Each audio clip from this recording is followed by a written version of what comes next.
Hey guys, Josh from CaliforniaThroughMyLens.com. Today we're hiking Little Lakes Valley.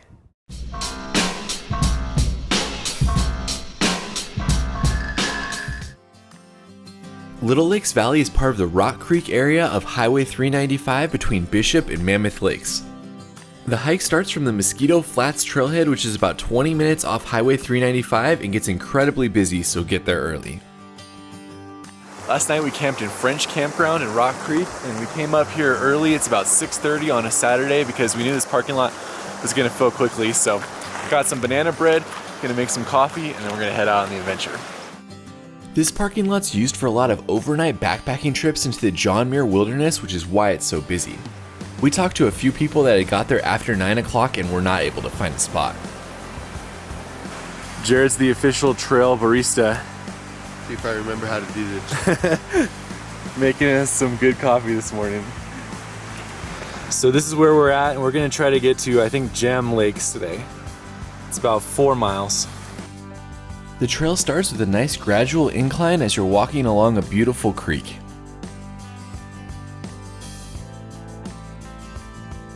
Look at this view, perfectly framed with these trees. This is just like 5 minutes into the trail.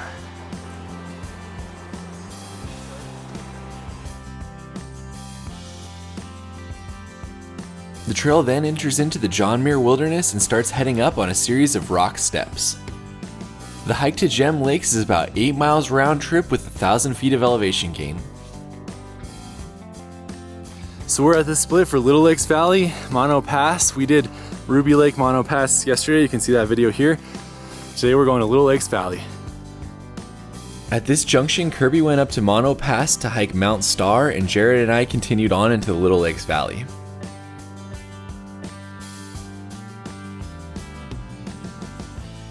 This is lake 1 of the 7 or 8 lakes we're gonna see today. This is Mac Lake. Starting out with a bang, that's for sure. Look at how clear the water is, and look at how fast it drops off. Looks relatively deep.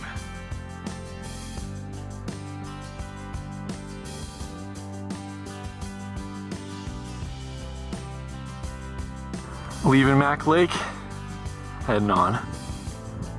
It's hard to describe how beautiful this area is. It's stunning the entire time.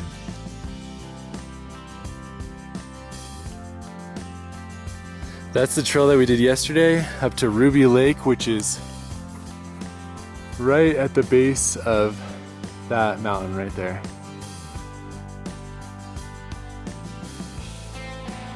I know I mentioned this when I was in the parking area, but this trail is incredibly popular.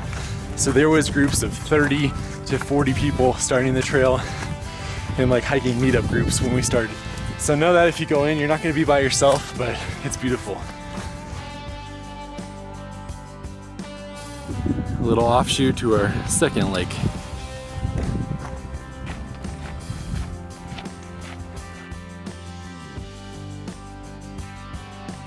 This is lake number 2. It's called Marsh Lake.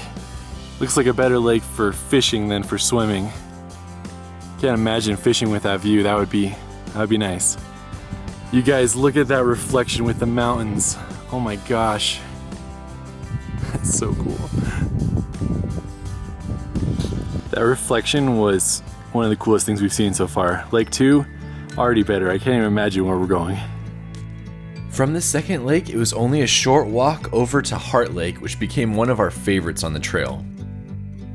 Walking towards Heart Lake and crossing over the small creek and the bridge was one of the most impressive moments we had had on the trail.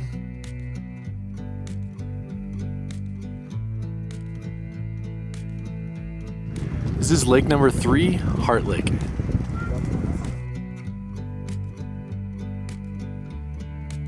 This looks like it might be one of the best lakes to swim in, as it kind of has a sand shelf right there that you can use. We did return to Heart Lake to swim at the end of our hike, but more on that later.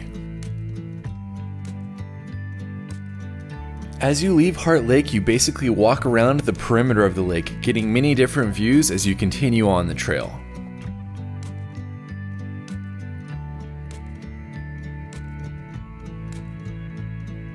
We're saying goodbye to Heart Lake, heading on to whatever's next.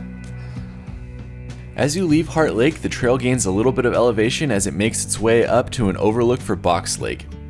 Note that this entire trail is over 10,000 feet, so you'll definitely be feeling it.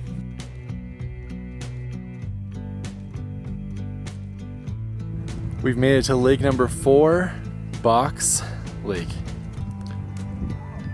We're about halfway in, so we're using this as our food and drink spot to take a break. But we've only done like 300 feet of elevation, so it's been pretty gradual. I think most of the elevation is at the end.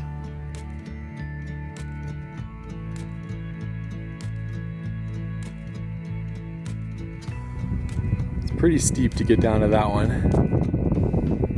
There might be another path over there or something. It's so clear that you can see that rock in the water right there. It also looks like there's a lake. Apparently it's so small it doesn't even get a name.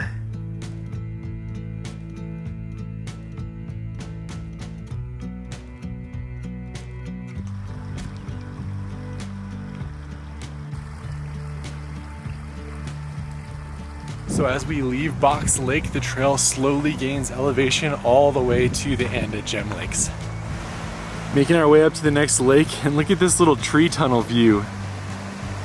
Wow. From here, the trail heads up to a nice meadow before making it to the next lake.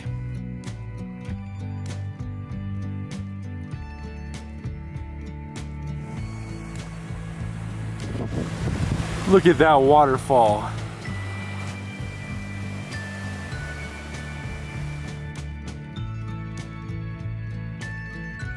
Every bend of this trail is even more beautiful than the last. This is one of the best trails I've done in a long time.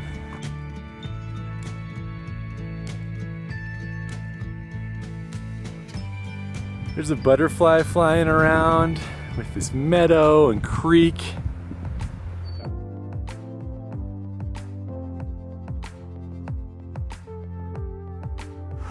Lake number 5, Long Lake. Look at this one with this trail going right along the lake. Long Lake seemed to be a favorite for a lot of people. There were many people just sitting along the lake, and then when we came back, this was definitely one of the most popular lakes. Look at how clear this lake is. You can see like 10 to 15 feet down. As you make your way back, the trail parallels the lake for its entire length.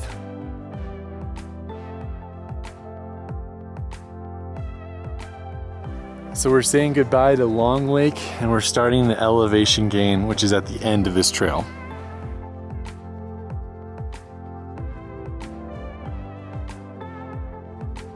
While this section isn't crazy steep, you're definitely gonna feel the elevation.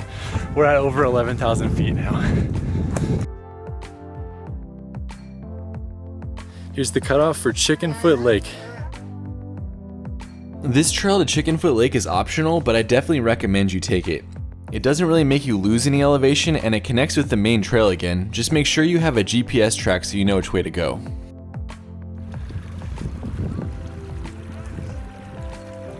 That water is crystal clear leading into that lake. The approach to Chickenfoot Lake is one of the most beautiful on the entire trail. The small creek and meadow that feed into it and all the peaks that surround it are stunning. We made it to Lake 6, Chickenfoot Lake. If you look at this lake on Google Maps, you'll see why it's called Chickenfoot. I feel like seeing that lake was worth the excursion. Now on to our last lakes of the trip.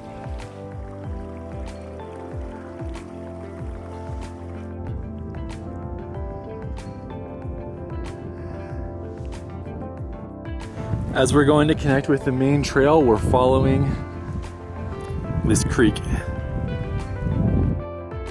As we were leaving this section, the clear water allowed you to see fish just swimming around in the creek.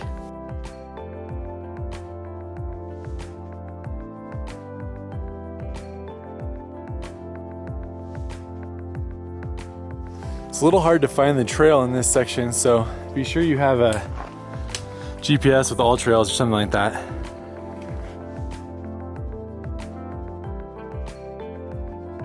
We made it back to the actual trail.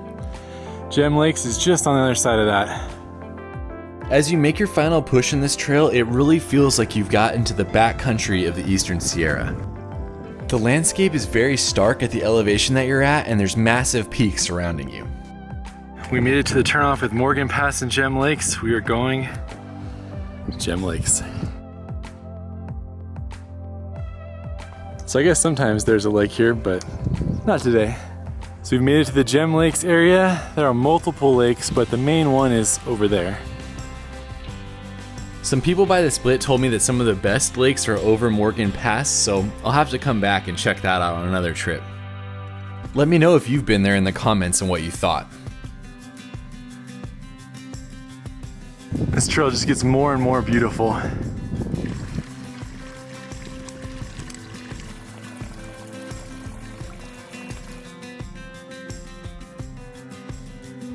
We made it to our last lake of the hike. Gem Lake. I was worried that Gem Lake wouldn't live up to some of the other ones that we had already passed, but I can easily say that it was one of the most beautiful. If you want a sense of scale for this, you can see that there's people right there. That's how big this area is. Jared and I walked around and explored the many different viewpoints for the lake. I was planning on jumping in, but it was so cold that I couldn't even leave my feet in for more than 30 seconds. Look how clear this lake is too, and look at that background. Man, this trail, incredible. Definitely putting my feet in at Gem Lake. Oh, that is cold.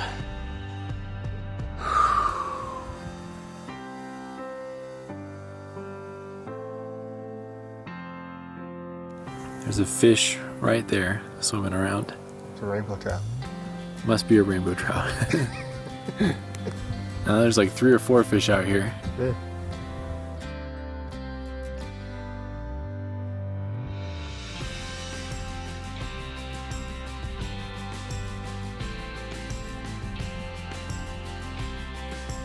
So that's it for our hike to Little Lakes Valley. Easily one of the best hikes I've done in a long time. Let me know what your favorite lake is in the comments, and we'll see you on the next video.